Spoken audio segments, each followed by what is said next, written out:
नमस्कार। आज मैं आपसे बातचीत कर रही हूँ सर्वेश्वर दयाल सक्सेना जी की कविता मेघ आए पर। मेघ आए कविता शब्द चित्रात्मक कविता है। इस कविता में मेघों के आने का बेहद खूबसूरत चित्रात्मक वर्णन किया गया है। मेघ का आना, बयार का चलना, पेड़ों का गर्दन उचकाकर देखना, नदी का ठिठकना, पीपल का उसका स्वागत करना, तालाब का हर्षित होना, इन सब का बहुत ही खूबसूरती से लेखक ने वर्णन किया है। मेघ की तुलना शहरी दामाद के रूप में की गई है, जिसके गांव आगमन से संपूर्ण गांव में हलचल मच गई है। सभी उसे देखने के लिए उत्सुक हो जाते हैं। पत्नी का उलाहना देना और भ्रम दूर होने पर मिलन के अश्रु का बहना, इन सब से कविता अत्यंत सजीव हो उठी है।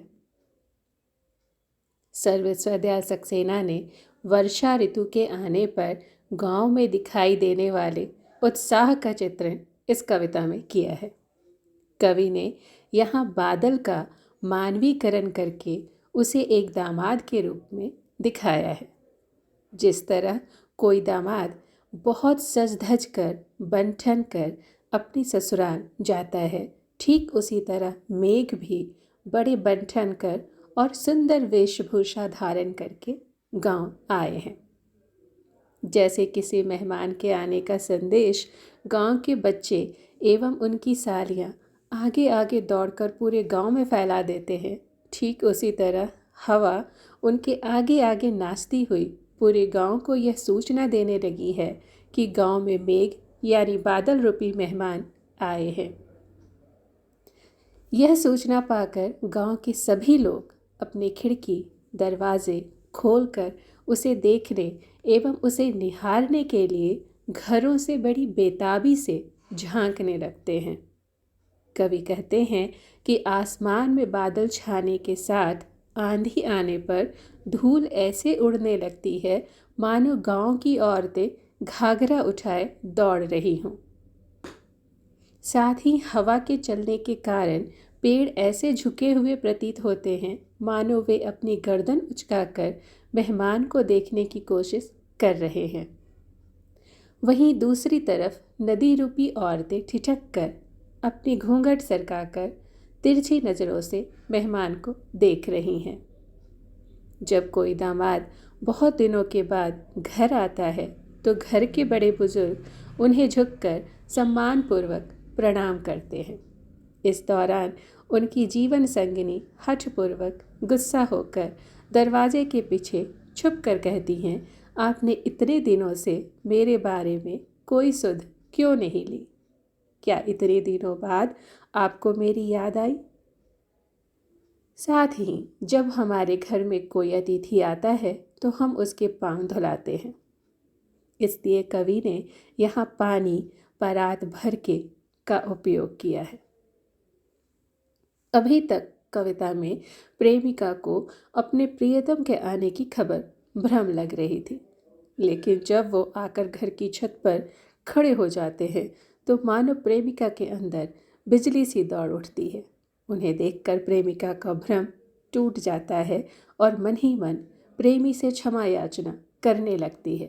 फिर आपसी मिलन की अपार खुशी के चलते दोनों प्रेमियों की आंखों से प्रेम के अश्रु बहने लगते हैं। मेघ आए कविता मेघों के आने की खूबसूरती का वर्णन करते हैं। ग्रामीण संस्कृति में दामाद के आने का जो उल्लास है, जो वातावरण बनता है, उसी के आधार पर मेघों के आने का वर्णन करते हुए कवि ने उल्लासपूर्ण इस कविता में हमें एकदम रचा दिया है, बसा दिया है और ऐसा रस घोल दिया है कि हम सभी पाठक इसको बार बार पढ़ते हैं। कवि मेघों की तुलना अतिथि यानी दामाद से करते हुए कहते हैं कि मेघ शहर से आए हैं, अतिथि की तरह सज धज कर आए हैं। गांव के बच्चे लड़के लड़कियां भागकर सबको इसकी सूचना देते हैं। हवा तेज गति से बह रही है। मेहमान को देखने के लिए हवा की यह गति देखने लायक है। लोग अपनी खिड़की दरवाजों से झांक रहे हैं, जैसे मेघों के दर्शन के लिए उनकी उत्सुकता झलक रही है। छोटे बड़े काले भूरे सफ़ेद रंग के मेघ अपने दल बल के साथ आकाश में ऐसे छा गए हैं जैसे कोई मेहमान सज धज कर गांव में आया है। गांव के वृद्ध व्यक्ति आगे आकर हाथ जोड़कर अतिथि का आदर सत्कार करते हैं तथा उनकी पत्नी दीवार की ओट लेकर देखती है। उसी तरह आकाश में बादलों के छा जाने पर आंधी चलती है। आंधी के चलने के कारण बूढ़े पीपल के पेड़ की डालियां झुक जाती हैं और उनसे लिपटी लता में भी हरकत होने लगती है। मेहमान यानी दामाद के आने से पत्नी के चेहरे पर छाई उदासी दूर हो जाती है और उनके चेहरे में चमक आ जाती है। दोनों का मिलन हो जाने के बाद खुशी के कारण दोनों की आंखों से झरझर आंसू बहते हैं। ठीक वैसे ही जैसे आकाश में बादल जब एक दूसरे से मिलते हैं तो दोनों के मिलन से बिजली चमकने लगती है। मेघों के आपस में टकराने से वर्षा शुरू हो जाती है। इस प्रकार मूसलाधार बारिश ने सबके मन को शांत और तृप्त किया। कवि ने इस कविता के माध्यम से मानवीकरण अलंकार का प्रयोग करते हुए प्रकृति का एक सुंदर दृश्य प्रस्तुत किया है। सर्वेश्वर दयाल सक्सेना एक ऐसे कवि हैं जिन्होंने हर उम्र हर वर्ग के लिए कविताएं, नाटक, बाल नाटक सब कुछ लिखा है। इस कविता में मेघ की तुलना शहरी मेहमान से करते हुए ग्रामीण संस्कृति का परिचय उन्होंने दिया है। ग्रामीण संस्कृति में दामाद के आने पर जो हंसी खुशी का माहौल बनता है उसको उन्होंने दर्शाया है। मेघ आए बड़े बनठन के सवर के, आगे आगे नाचती गाती बयार चली, दरवाजे खिड़कियाँ खुलने लगी गली गली, पाहुन ज्यों आए हों गाँव में शहर के, मेघ आए बड़े बनठन के सवर के। इन पंक्तियों में कवि कहते हैं कि बादल बहुत तैयारी के साथ बड़े बनठन कर सज सवर कर आकाश रूपी ससुराल में आए हैं। उनके स्वागत में हवा आगे आगे नाचती गाती चल रही है। जैसे किसी अतिथि के आने पर खुशी का वातावरण बन जाता है, उसी प्रकार मेघ रूपी मेहमान के आने पर सभी लोग खुश होकर अपने दरवाजे और खिड़कियां खोल खोल कर देख रहे हैं। कवि कहते हैं कि ये जो बादल रूपी मेहमान आए हैं वे कोई साधारण मेहमान नहीं हैं, बल्कि दूर रहने वाले दामाद की तरह बहुत दिनों के बाद आए हैं। शहरी मेहमान की तरह सज सवर कर आए हैं। बादल बहुत ही सुंदर और सुखद प्रतीत हो रहे हैं। सर्वेश्वर दयाल सक्सेना की यह कविता उनके प्रकृति प्रेमी होने को दर्शाती है। ग्रामीण क्षेत्र में आए अतिथि के जिस तरह स्वागत किया जाता है, कवि ने उसको बतलाने की कोशिश यहाँ की है। भाषा साधारण बोलचाल की रखी है। कवि ने सुंदर तरीके से मानवीकरण अलंकार का प्रयोग किया है। पेड़ झुक झांकने लगे, गर्दन उचकाए, आंधी चली धूल भागी, घाघरा उठाए, बाकी चितवन उठा, नदी ठिठकी, घूंघट सरके, मेघ आए बड़े बनठन के सवर के। शहरी मेहमान मेघों के आने से सब कोई बहुत खुश है। गांव में उसके कदम रखते ही ग्रामीण इलाके के सभी लोग उन्हें किस तरह स्वागत के लिए प्रस्तुत होते हैं, इसका इन पंक्तियों में वर्णन है। कवि कहते हैं, जिस तरह मेघ के आने पर आंधियाँ चलने लगती हैं, आंधियों की तेज़ी से चलने से पेड़ पौधे कभी झुकते कभी उठते हैं, धूल भी दूर दूर तक फैल जाती है, नदियों में भी हलचल होने लगती है। ठीक उसी तरह शहरी मेहमान के आने पर गांव के सभी लोग उस दामाद को देखने के लिए कभी अपनी गर्दन झुकाते हैं तो कभी उठाकर देखते हैं और कुमारी युवतियां भी उस दामाद को देखकर बहुत ज़्यादा खुशी से झूम उठती हैं। अपनी घाघरा उठाकर सूचना देने के लिए दौड़ पड़ती हैं।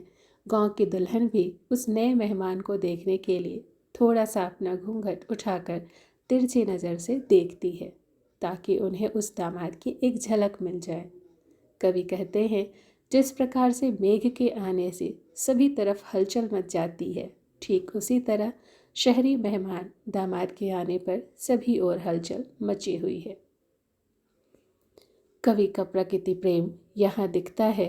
वे बादल की तुलना मेहमान से कर रहे हैं। कवि ने यहाँ पेड़ की तुलना गांव से की है, धूल की तुलना कुंवारी लड़की से तथा नदी की तुलना गांव की दुल्हन से की है। कवि ने सुंदर तरीके से मानव और प्रकृति का संबंध स्थापित किया है। बूढ़े पीपल ने आगे बढ़कर जुहार की। बरस बाद सुधी लेन्ही बोली, अकुलाई लता ओट हो किवार की। हरसाया ताल लाया पानी परात भर के। मेघ आए बड़े बंठन के सवर के। मेघ रूपी मेहमानों के आने से पूरा गांव खुश है और संपूर्ण रीति रिवाज के साथ मेघ रूपी मेहमान का स्वागत किया जा रहा है। जिस प्रकार शादी के बाद पहली बार दामाद के आने पर गांव के बूढ़े बुजुर्ग सबसे पहले उनका स्वागत करते हैं, ठीक उसी तरह मेघ रूपी मेहमान के आने पर सबसे पहले बुजुर्ग या बूढ़े पीपल आगे बढ़कर मेघों का स्वागत करते हैं। बरसों बाद दामाद गांव आए हैं, जिसके कारण उनकी पत्नी उनसे नाराज है, क्योंकि इतने दिनों के बीच एक बार भी उनकी खबर नहीं ली गई। अब दर्शन दिए हैं, जिसके कारण से वे बाहर नहीं आती और किवाड़ की आड़ से ही उन्हें झांक कर देखने लगती हैं। जिस तरह वर्षा सालों बाद होती है, पेड़ों पर लगी लताएं वर्षा होने का इंतज़ार करती हैं, इतने दिनों के बाद वर्षा के आने से लताएं मेघों से इतरा रही हैं और पेड़ों के पीछे उन्हें नज़रें चुरा कर देख रही हैं। कवि कहते हैं, मेहमान रूपी मेघ को देखकर तालाब भी बहुत खुश हैं और मेहमान के पैरों को धोने के लिए तालाब बारात में पानी भर कर लाए हैं, क्योंकि वर्षा न होने के कारण जो तालाब का पानी सूख रहा था, अब वह तालाब फिर से मेघ के आने पर भर जाएगा। इन पंक्तियों में मानवीकरण अलंकार है। बूढ़े पीपल, लताएं, ताल, इन सब का मानव के रूप में चित्रित कवि ने किया है। इन पंक्तियों में भारतीय रीति रिवाजों, भारतीय स्वागत सत्कार के बारे में बतलाया गया है। जिस तरह किसी अतिथि के आने पर उनके सम्मान के लिए पैरों को धोकर बड़े बुजुर्ग उनका स्वागत करते हैं, ठीक उसी तरह मेघ रूपी मेहमान को भी रीति रिवाज से स्वागत किया जा रहा है। बड़े बुजुर्ग की तुलना पीपल से की गई है, क्योंकि पीपल का पेड़ बहुत सालों तक जीवित रहता है। लता की तुलना पत्नी से और तालाब की तुलना परिजनों से की गई है। क्षितिज अटारी गहराई दामिनी दम की, क्षमा करो गांठ खुल गई अब भरम की। बांध टूटा झरझर मिलन के अश्रु ढर के, मेघ आए बड़े बंठन के सवर के। इन पंक्तियों में बहुत समय के बाद सब्र का जो बांध था, वह अब बारिश के साथ खत्म होने के बारे में इनके बारे में बताया गया है। साथ ही प्रेमी और प्रेमिका के मिलन से जो खुशी होती है, उनकी आंखों से बहने वाले आंसुओं के बारे में बताकर इसे व्यक्त किया गया है। कवि कहते हैं कि मेघरूपी मेहमान के आने से सब्र का बांध अब टूट गया है। मेघरूपी मेहमान क्षितिज रूपी अटारी पर पहुंच चुके हैं, यानी कि मेघ अब पूरे बादल में छा चुके हैं, आकाश में छा चुके हैं और आकाश से भी उनके आने की चमक बिजली के माध्यम से मिल रही है। अब प्रेमिका और प्रेमी का मिलन संभव हो गया है। प्रेमिका अपने प्रेमी मेघ से क्षमा मांगते हुए कहती है कि तुम्हारे आने और न आने की जो शंका थी, वह अब खत्म हो चुकी है और तुम्हें देखकर अब जो उनकी आंखों में आंसू है, वो खुशी के आंसू झरझर कर बहने लगते हैं और बारिश शुरू हो जाती है। सब्र के बाद पुनः एक बार फिर से मेघ के आने की जो खुशी है वह इन पंक्तियों में दिखती है। प्रेमी प्रेमिका के मिलने की जो खुशी है उसे गर्मी के बाद पहली बारिश से जोड़ा गया है। मेघ आए कविता में मेघों के आने की जो खूबसूरत प्रक्रिया का वर्णन है वह इस तरह से लेखक ने दर्शाया है, चित्रित किया है कि पाठक उससे बंध सा जाता है। भाषा सरल सहज है। कई उदाहरण इसके दिए जा सकते हैं, जैसे मेघ आए बड़े बंठन के सवर के, पाहुन जो आए हों गाँव में शहर के, पेड़ झुककर झांकने लगे, गर्दन उचकाए, बरस बाद सुधी लेनी, पेड़ झुककर झांकने लगे। साधारण बोलचाल की भाषा का प्रयोग पंक्तियों में है। कहीं कहीं पर गांव का माहौल स्थापित करने के लिए ग्रामीण भाषा का, जैसे पाहुन, सुधी जैसे शब्दों का प्रयोग किया गया है। प्रकृति के जिन गतिशील क्रियाओं को कवि ने चित्रित किया है वह है हवा चलने लगी, हवा का बादलों के आगे नाचते गाते चलना, पेड़ों का झुककर झांकना, नदी का ठिठकना, बूढ़े पीपल का नाम जुहार करना, लता का किवाड़ की ओट से उलाहना देना, लता का हरसाना और परात भरकर पानी लाना।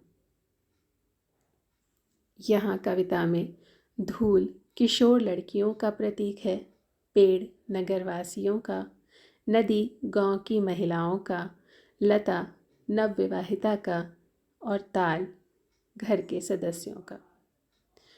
वर्ष भर मेघ न आने पर लता व्याकुल थी। मेघ उसका प्रियतम है, वह किवाड़ की ओट में होकर उसे निहारती है।